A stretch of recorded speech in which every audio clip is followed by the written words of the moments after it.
Law junction में आपका स्वागत है। मैं वर्षा शर्मा आपके सामने आज लेकर आई हूँ मेंस का पेपर सेकंड। जी हाँ, हम लोग कर रहे हैं मेंस से रिलेटेड सीरीज, जो ना केवल हमारे आरजीएस में काम आएगी बल्कि आएगी हमारे एपीओ में भी काम। ठीक है, तो अब तक हमने क्या कर लिया था इसके अंतर्गत हमने कर लिया था पेपर वन हम इससे पहले करके आ चुके हैं। आज बात है हमारे पेपर सेकेंड की। चलिए देखते हैं पेपर सेकेंड का पहला प्रश्न क्या हो सकता है। देखिए क्या है इसका प्रश्न नंबर 1। क्वेश्चन नंबर 1 क्या बोल रहा है कि ए सिर का निशाना लेकर बी पर गोली चलाता है, लेकिन उसका निशाना बिल्कुल चूक जाता है। ए ने अगर कोई अपराध किया है तो क्या अपराध किया है। ए नाम का व्यक्ति है, ये खड़ा है यहाँ पर। ये बी नाम का व्यक्ति यहाँ पे खड़ा है। ये इसकी तरफ निशाना करके इसके सिर पर गोली चलाता है, लेकिन इसका निशाना बिल्कुल चूक जाता है। ये गोली इसके सिर की तरफ ना जाकर जाती है सीधे दूसरी साइड। तो क्या अगर ए ने अपराध किया है तो वो कौन सा अपराध किया है बताएंगे आप लोग। आप लोग क्या कर सकते हैं, एक पेन और कॉपी लेके बैठ सकते हैं। क्वेश्चन होंगे, आप देखेंगे क्वेश्चंस के आंसर अपनी कॉपी में नोट डाउन करेंगे और हमारे आंसर से मैच करेंगे। हमारे आंसर से मैच करके अगर आपका आंसर ठीक निकल जाता है तो इट्स ओके, पर अगर मैच करके सही नहीं निकलता है तो आप आंसर का एनालिसिस करेंगे कि क्या गलती रह गई। ठीक है, तो चलिए बात करते हैं इसके आंसर की कि इसका आंसर क्या हो सकता है। चूंकि ए ने बी के सिर का निशाना बनाकर उसकी हत्या के आशय से गोली चलाई थी, ए ने हत्या के प्रयास का अपराध किया है। ठीक है, ए ने क्या किया था, उसके सिर का निशाना बनाकर उसकी हत्या की थी। हत्या करने के आशय से ही गोली चलाई गई थी, तो उसने यहाँ पे क्या किया है, अटेम्प्ट टू मर्डर किया है। कौन सा सेक्शन कवर हो जाएगा यहाँ पे सेक्शन कवर हो जाएगा 307। जब हम हत्या की बात करते हैं तो हत्या की बात करने पे हम 299 को भी याद रखेंगे, 300 को भी याद रखेंगे, 302 को भी याद रखेंगे। ठीक है, लेकिन यहाँ बात हो रही है 307 की। यहाँ पे वो हत्या का प्रयास का अपराधी है। जहाँ पर जिस प्रयास को दंडनीय बताया गया है वहाँ पर ठीक है। ठीक है, लेकिन जहाँ पर किसी प्रयास को दंडनीय नहीं बनाया गया है वहाँ पर आता है हमारा सेक्शन 511। क्या बोलता है ये कि जहाँ कहीं पे भी कोई प्रयास दंडनीय नहीं है तो वो यहाँ पर कवर हो जाएगा। ठीक है, तो प्रयास को दंडनीय करने के मामले में जो जिस सेक्शन की बात करता है वो वहाँ पर ठीक है, अन्यथा आ जाएगा हमारे 511 नंबर का सेक्शन। कहाँ की बात कर रहे हैं हम, ये बात कर रहे हैं हम आईपीसी के सेक्शंस की। ठीक है, आईपीसी के सेक्शंस की बात हो रही है यहाँ पे। चलिए बढ़ते हैं हमारे नेक्स्ट क्वेश्चन की तरफ।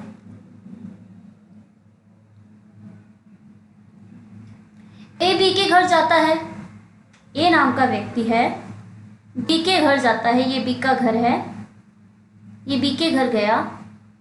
उसके बाद इसके घर में एक मेज है, मेज यानी होती है टेबल। टेबल पर वहाँ पर देखता है वो एक कलम, कलम होता है पेन।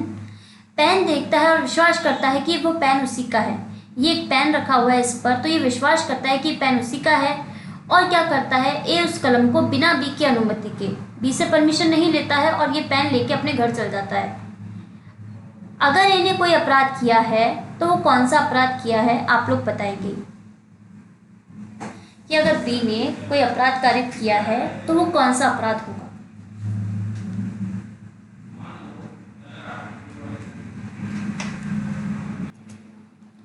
चलिए देखते हैं इसका आंसर क्या हो सकता है।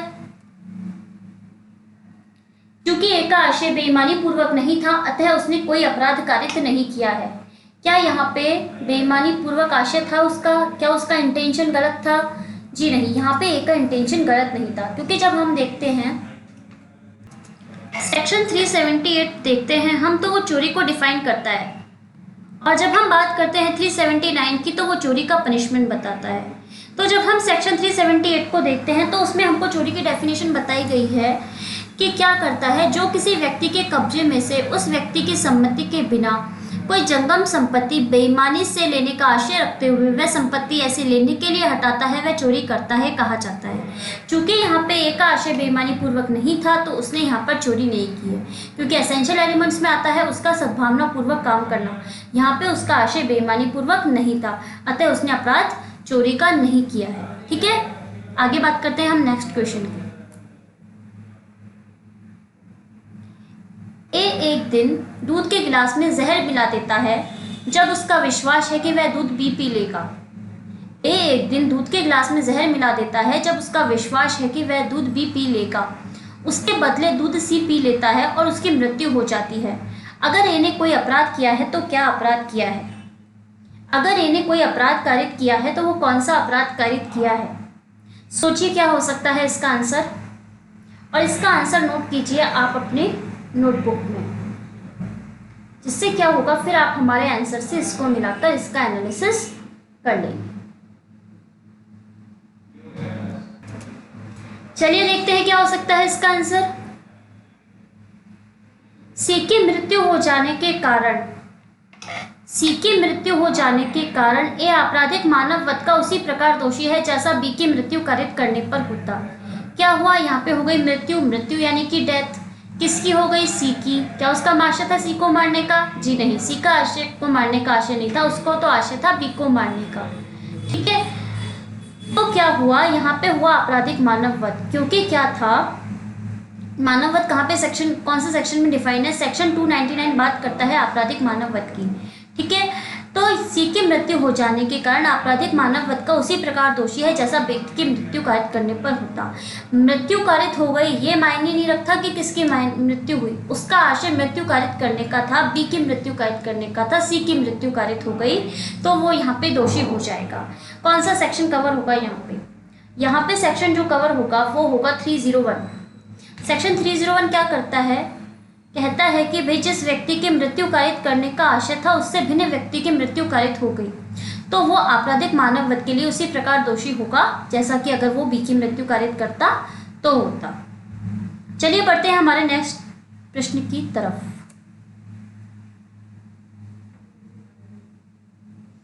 ए और बी घने जंगल में शेर का शिकार करने जाते हैं। ए और बी नामक दो व्यक्ति हैं, तो दोस्त हैं मान लीजिए। ए और बी दोनों जाते हैं जंगल में शिकार खेलने। ये जंगल है,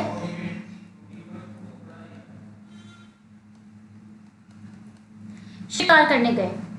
जब ए मचान पर बैठा है, मचान क्या होती है आपने देखा होगा कई बार, जंगल में ऐसे ऊपर बने हुए रहते हैं, टीले टाइप के बना देते हैं कई लोग, शिकारी वगैरह होते हैं ना। तो यहाँ पे बैठा है ए, तब बी नीचे, ये जो बी है ये नीचे बैठा है झाड़ियों के पीछे।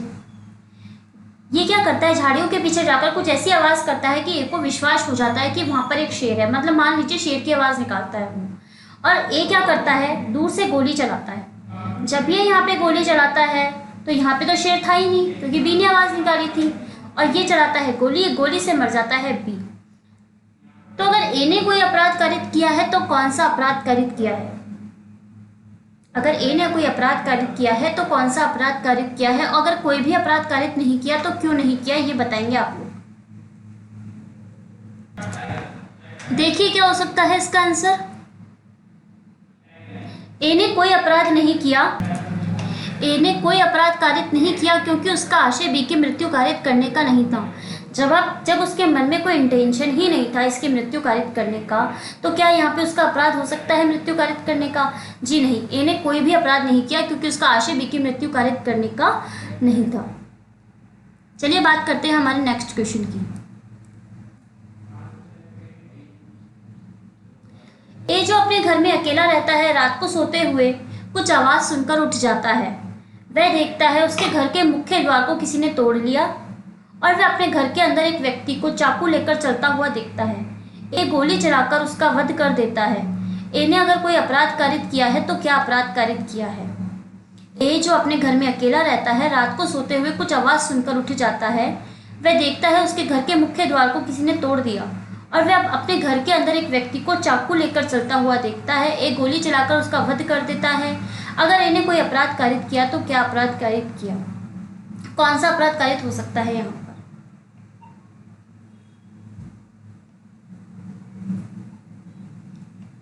इसी तरीके के प्रश्न आते हैं, 1985 का पेपर है ये वाला। चलिए देखते हैं क्या हो सकता है इसका आंसर। एक का कृत्य शरीर की प्राइवेट प्रतिरक्षा की परिधि में आने के फलस्वरूप उसने कोई अपराध कारित नहीं किया है, क्योंकि भाई इसने क्या सोचा था, ये तो अपने घर में अकेला था, उसको कुछ आवाज़ आई, आवाज़ सुनकर वो उठा, उसने देखा कि उसके घर का जो मेन दरवाज़ा है, मेन डोर है, वो कोई और तोड़ रहा है और घर के अंदर व्यक्ति चाकू लेकर आ गया, तो वो सोचा भाई वो उसका वध कर देगा, तो उससे बचने के लिए उसने उसके ऊपर गोली चला दी। तो कौन सा सेक्शन कवर हो जाएगा यहाँ पर? यहाँ पर सेक्शन कवर हो जाएगा सेक्शन 100। सेक्शन 100 ऑफ आईपीसी की बात कर रहे हैं हम। तो क्या होता है, यहाँ पे हमको दे रखे होते हैं 7 आधार, जिनके आधार पर कोई व्यक्ति न केवल स्वयं की बल्कि किसी अन्य व्यक्ति की भी मृत्यु कारित कर सकता है। सबसे पहला कौन सा आधार हो सकता है कि भाई उसकी मृत्यु कारित होने का आशय से हमला किया गया हो, उसको सदोष परिरोध करने के आशय से हमला किया गया हो, घोर उपत्ति करने के आशय से उस पर हमला किया गया हो, उसके अलावा बलात्संग करने के आशय से उस पर हमला किया गया हो। 4th पॉइंट हो गया हमारा, बलात्संग के आशय से किया गया हो। ठीक है, 5th पॉइंट क्या हो गया, प्रकृति के विरुद्ध कोई काम करने के आशय से किया गया हो।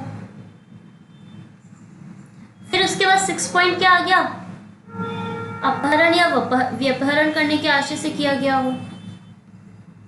और फिर जो लास्टली पॉइंट आता है हमारा 7th पॉइंट आता है, यानी एसिड अटैक के संबंध में, जो जुड़ा है हमारा 2013 से।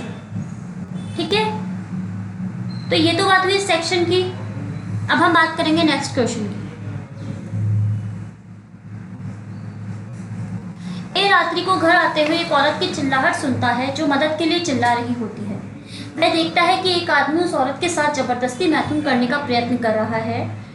उस आदमी को एक डंडे से सिर पर मारता है जिससे उसकी मृत्यु हो जाती है। अगर इन्हें कोई अपराध कारित किया है तो कौन सा अपराध कारित किया है? भाई डंडे से उसने सर पे मारा, उसकी मृत्यु हो गई, तो क्या उसने कोई अपराध कारित किया या नहीं किया? और अगर किया तो कौन सा अपराध आएगा, और नहीं किया तो कौन सा सेक्शन आएगा? चलिए बात करते हैं इसके आंसर के बारे में। ए ने कोई अपराध कारित नहीं किया क्योंकि उसका कृत्य शरीर की प्राइवेट प्रतिरक्षा की श्रेणी में आता है। इससे जस्ट हमने पहले जो क्वेश्चन देखा था उसमें वो व्यक्ति क्या कर रहा था, स्वयं की प्रतिरक्षा कर रहा था। शरीर की प्राइवेट प्रतिरक्षा जो हमने सेक्शन 100 के अंदर देखी थी, वहां पे वो स्वयं की प्रतिरक्षा कर रहा था, और यहाँ पे ये किसी अन्य व्यक्ति की प्रतिरक्षा कर रहा है। ठीक है, तो ये जो शरीर की प्राइवेट प्रतिरक्षा का अधिकार है, शरीर की पीडी का राइट है, यानी प्राइवेट डिफेंस का राइट है, ना केवल स्वयं के प्रति बल्कि किसी अन्य व्यक्ति के प्रति भी उत्पन्न हो जाता है यदि वो 7 परिस्थितियां होती हैं, 7 आधार होते हैं जो हमने देखे थे। अभी मृत्यु हो गई हो, प्रकृति के विरुद्ध काम हो, व्यापहरण अपहरण हो, एसिड अटैक हो, जो वो 7 सिचुएशन अभी हमने इससे जस्ट पहले वाले क्वेश्चन में देखी थी ना, सेम वो यहाँ पे कवर हो जाएगी। तो केवल ना केवल स्वयं के लिए बल्कि किसी और के लिए भी शरीर की प्राइवेट प्रतिरक्षा का अधिकार होता है। चलिए अब बात करते हैं हमारे नेक्स्ट क्वेश्चन की। ए और बी एक बैंक लूटने का निश्चय करते हैं। ए और बी नामक 2 दोस्त हैं, साथी हैं, जो भी आप कहना चाहें। तो क्या है, ये बैंक लूटने का निश्चय करते हैं, डिसाइड करते हैं कि हम बैंक लूटेंगे। उस आशय से जरूरी औजार एवं हथियार एकत्रित कर लेते हैं। भाई बंदूकें, भाई कोई गार्ड वार्ड पकड़ लेगा।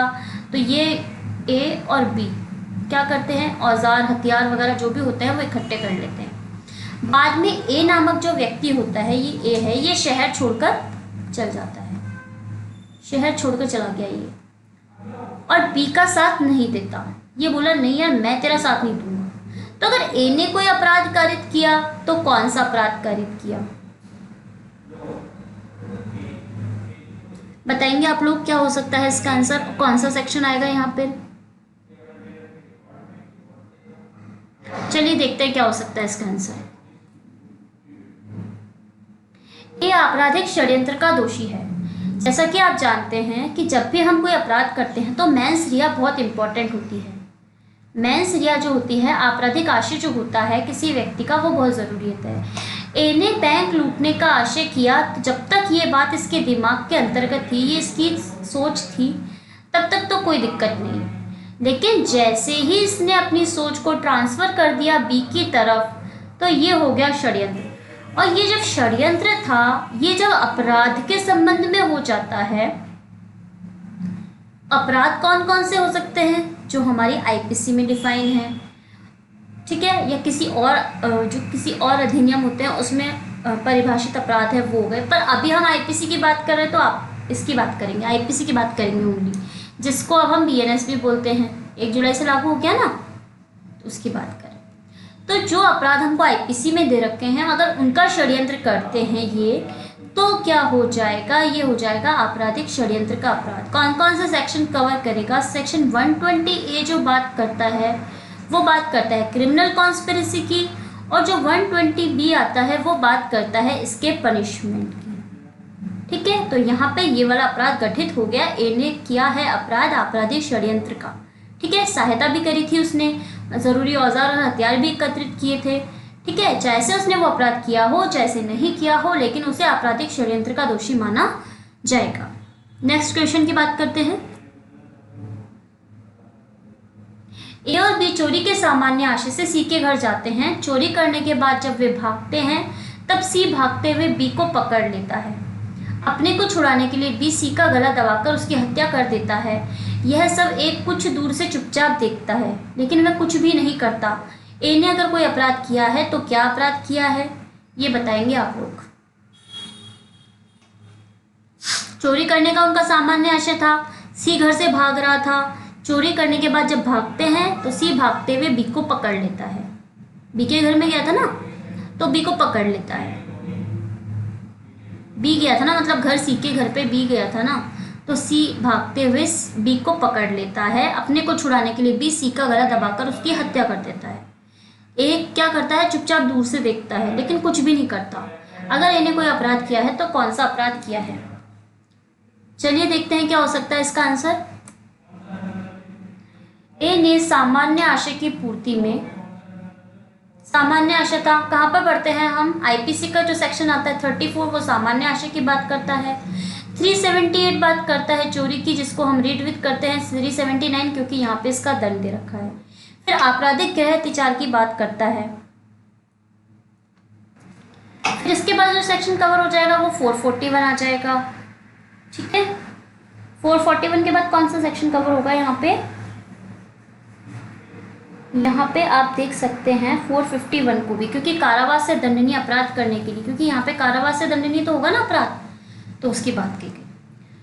तो ए ने सामान्य आशय की पूर्ति में चोरी और आपराधिक गृह अत्याचार के अपराध किया है, लेकिन ए ने सी की हत्या का अपराध नहीं किया। हत्या का अपराध क्यों नहीं किया, क्योंकि सी की हत्या करने के बी के आशय का उसे पूर्व ज्ञान नहीं था। उसको पता नहीं था कि बी जो है वो सी की हत्या कर देगा। उसको बिल्कुल भी ऐसा इंटेंशन नहीं था। भाई उसने तो सोचा भाई चोरी करने गया है, चोरी करेगा तो आपराधिक गृह अत्याचार जरूर करेगा, गृह भेदन वगैरह करेगा, तो ये तो मान लिया यहाँ पर गृह अत्याचार वगैरह किया उसने, लेकिन उसने हत्या में कोई भी सहयोग नहीं किया। उसको उसके इंटेंशन का भी पता नहीं था, तो उसे उसके लिए दंडित नहीं किया जाएगा, मतलब उसको हत्या के अपराध के लिए दोषी नहीं ठहराया जाएगा। ठीक है, चलते हैं अपने नेक्स्ट क्वेश्चन की तरफ। ए के नेतृत्व में 20 मजदूरों का दल मिल के मालिक से वेतन न मिलने पर अपना विरोध प्रकट करने जाते हैं। ए के नेतृत्व में 20 मजदूरों का एक दल मिल के मालिक से वेतन न मिलने पर अपना विरोध प्रकट करने जाते हैं। इसके मिल के मालिक से बाताबाती हो जाती है, मतलब झगड़ा हो जाता है, लेकिन या बहस हो जाती है, लेकिन वह कुछ भी करने से इनकार कर देता है। एकाएक एक मजदूर चाकू निकालकर मिल मालिक पर वार कर देता है, जिसके फलस्वरूप मिल मालिक की मृत्यु हो जाती है। ए ने अगर कोई अपराध किया तो क्या अपराध किया, ए ने अगर कोई अपराध किया तो क्या अपराध किया है, और अगर नहीं किया तो क्यों नहीं किया, सेक्शन क्या हो सकते हैं इनके।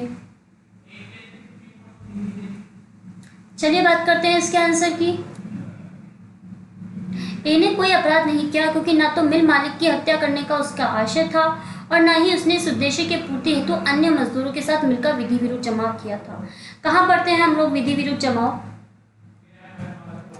जब हम बात करते हैं सेक्शन 141 की ऑफ आईपीसी, वो बात होती है विधि विरुद्ध जमाव की। 5 या अधिक व्यक्तियों का जमाव विधि विरुद्ध जमाव होता है, जब उसमें जो 5 आधार दिए गए हैं उनके आधार पर किया जाता है। ठीक है, लेकिन यहाँ पर उनका आशय मृत्यु कारित करने का नहीं था। ए का कोई भी आशय नहीं था मृत्यु कारित करने का, ना ही उसे उसी तरीके का इंटेंशन का पता था, तो ए को किसी भी अपराध के लिए दंडित नहीं किया जाएगा, क्योंकि उसने जो जमाव किया था वो विधि विरुद्ध जमाव नहीं था, अपनी मांग रखने के लिए वो गए थे। ठीक है ना, अब बात करते हैं नेक्स्ट क्वेश्चन की। बी ने अन्य कई आदमियों के साथ मिलकर ए को लाठियों और चाकुओं से चोटें पहुंचाई। बी ने अन्य कई आदमियों के साथ मिलकर ए को लाठियों एवं चाकू से चोटें पहुंचाई। ए अपने घर जाता है जो वहां से 1 मील दूर है, और एक पिस्तौल लाकर बी को गोली मार देता है, जिसके फलस्वरूप बी की मृत्यु हो जाती है। ए ने अगर कोई अपराध किया है तो क्या अपराध कारित किया है, ए ने अगर कोई अपराध किया है तो कौन सा अपराध किया है। बी क्या करता है, कई आदमियों के साथ मिलकर ए को लाठियों से और चाकू से मारता है और ए अपने घर जाता है, वहां से एक पिस्तौल लाकर बी को गोली मार देता है, जिसके फलस्वरूप बी की मृत्यु हो जाती है। ए ने कौन सा अपराध किया है और क्यों, अगर नहीं किया तो क्यों नहीं किया अपराध, ये बताएं। देखते क्या हो सकता है इसका आंसर। ए बी की हत्या का दोषी है। चलिए भाई, इसका जजमेंट आ गया, इसको दोषी कर दिया गया हत्या का। कहाँ पढ़ते हैं हम हत्या पढ़ते हैं हम 300 के अंतर्गत, जिसको हम पढ़ते हैं 299 के साथ, और इसका पनिशमेंट आता है 302 के अंतर्गत। तो हत्या का दोषी है। ए के चोटग्रस्त होने और बी की हत्या करने के समय के बीच अधिक अंतराल हो जाने के कारण ए प्राइवेट प्रतिरक्षा के अथवा गंभीर व अचानक प्रकोपन का लाभ प्राप्त नहीं कर सकता। ठीक है, प्राइवेट यानी पीडी का राइट भी इसको उपलब्ध नहीं होगा। पीडी यानी हमारा प्राइवेट डिफेंस होता है, इसका राइट इसको उपलब्ध नहीं होगा, क्योंकि ये मान लीजिए इसको 10 बजे इसने मारा, ठीक है, पीटा, फिर ये गया 1 किलोमीटर गया, तो मान लीजिए 1 किलोमीटर पहुंचने में अगर पैदल भी जाता है तो इसको लगे 10 मिनट, उदाहरण की बात है। तो 10:10 पर पहुंचा, फिर वापस आया और 10:30 पे आके इसने इसको मारा। उदाहरण दे रही हूँ मैं कि भाई इसने इसको मारा 10:30 पे। तो इतने में बीच में क्या हुआ, इसको खूब पिस्तौल ली, भाई आया फिर मारा, तो इसको बहुत टाइम मिल गया सोचने समझने का। तो इसने एक पूरी प्री प्लान करके फिर इसकी हत्या की थी कि मैं उसको गुस्सा आ रहा था, भाई जाऊँगा और उसको मारूंगा। लेकिन ये क्या हुआ था, गंभीर और अचानक प्रकोपन इस तरीके का नहीं था कि उसको 299 का लाभ दिया जाए या फिर उसको पीडी का राइट दिया जाए, ऐसा कोई भी सिचुएशन नहीं थी। तो इसलिए उसको यहाँ पे 300 का लिए हत्या का दोषी माना जाएगा, जिसमें पनिशमेंट दिया जाएगा 302 के अंतर्गत। तो ये तो था हमारे